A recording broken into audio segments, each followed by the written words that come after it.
Professor Yunus, doctor Yunus, অন্তর্বর্তীকালীন সরকারের প্রধান উপদেষ্টা ইউনূস, মোহাম্মদ ইউনূস তিনি পদত্যাগ করবেন। নতুন খবর না, পুরনো খবর। পুরনো খবরের অর্থে এটা নিয়ে দুই রকম কাণ্ড ঘটে। একটা হচ্ছে নাটক করা, ভেঙচি দেওয়া, আরেকটা হচ্ছে সত্যিকার অর্থে পদত্যাগ করবেন। এবারে ঘটনাটি ঘটেছে, এটা আরেকজন নেতা যিনি খুবই আলোচিত এই সময়ে এসে, এবং তারা কাজ শুরু করেছেন গত আওয়ামী লীগ সরকারের প্রায় শেষ টাইমে এসে এবি পার্টি, আমার বাংলাদেশ পার্টির সাধারণ সম্পাদক ব্যারিস্টার ফুয়াদ। ব্যারিস্টার ফুয়াদ এই সরকারের সময় এসে আলোচিত মানুষ। ব্যারিস্টার ফুয়াদ যেটা বলছেন, আমি যতটুকু দেখলাম পত্রপত্রিকার খবরে, যে যদি এনসিপি এবং জামাতে ইসলামী নির্বাচনে না যায় তাহলে ডক্টর ইউনূস পদত্যাগ করবেন। কাণ্ডটা চিন্তা করেন।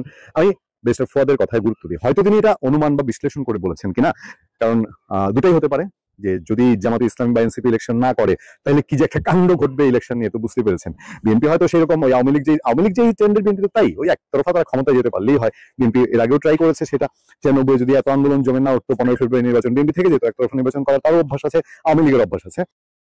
তো সেরকম যদি সিচুয়েশন হয় তাহলে এই দায়ভার ডক্টর ইউনূস সাহেব তিনি কাঁধে নেবেন না। এখন দুইটা দিক দেখেন, একটা হচ্ছে ব্যারিস্টার ফুয়াদ যদি এই অনুমান করে বলতে পারেন, আরেকটা হলো যে ব্যারিস্টার ফুয়াদ এই সরকারের প্রতি তার সমর্থন আছে, পূর্ণ সমর্থন আছে, এবং তিনি এই সরকারকে সফল মনে করেন। আমাদের সঙ্গে তিনি যখন শোতে এসছেন আমাদের এই চ্যানেলে, তখনও তিনি বলেছেন যে সরকার কি কি কারণে তিনি সফল এই সরকার মনে করেন, সেসব জিনিস তিনি তুলে ধরেছেন। সেক্ষেত্রে সরকারের সঙ্গে তার ভালো রিলেশন আছে, সরকারের ভেতরকার খবর জানেন, এটা হতে পারে। তবে এর বাইরে আমরা যদি চিন্তা করি তাহলে দেখেন কাণ্ডটা, যদি জামাত এনসিপি ইলেকশনে না যায়, এখানেও দুইটা দিক আছে।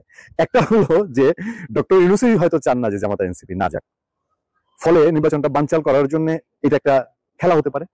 আরেকটা হলো ডক্টর ইউনূস নিজে এই পেজগিটা লাগিয়েছেন কিনা, এই 1 বছরে রাজনৈতিক দলগুলোর মধ্যে ডেকে ডেকে বলে ঐক্য করো, আর ভেতরে ভেতরে খেলা লাগানো, এটাই সরকারের একটা খুব সিদ্ধহস্ত কাজ। এখন আমরা যে বলছি পদত্যাগ তো করবেনই, পদত্যাগ করতেই হবে, টুডে অর টুমরো উনি নির্বাচন করতে পারবেন না, মানে খুব বেশি বিশ্লেষক হওয়া লাগে না, একদম সাদা চোখে দেখেন তো দেশের যে পরিস্থিতি, এই পরিস্থিতি কি নির্বাচন হওয়ার মতন?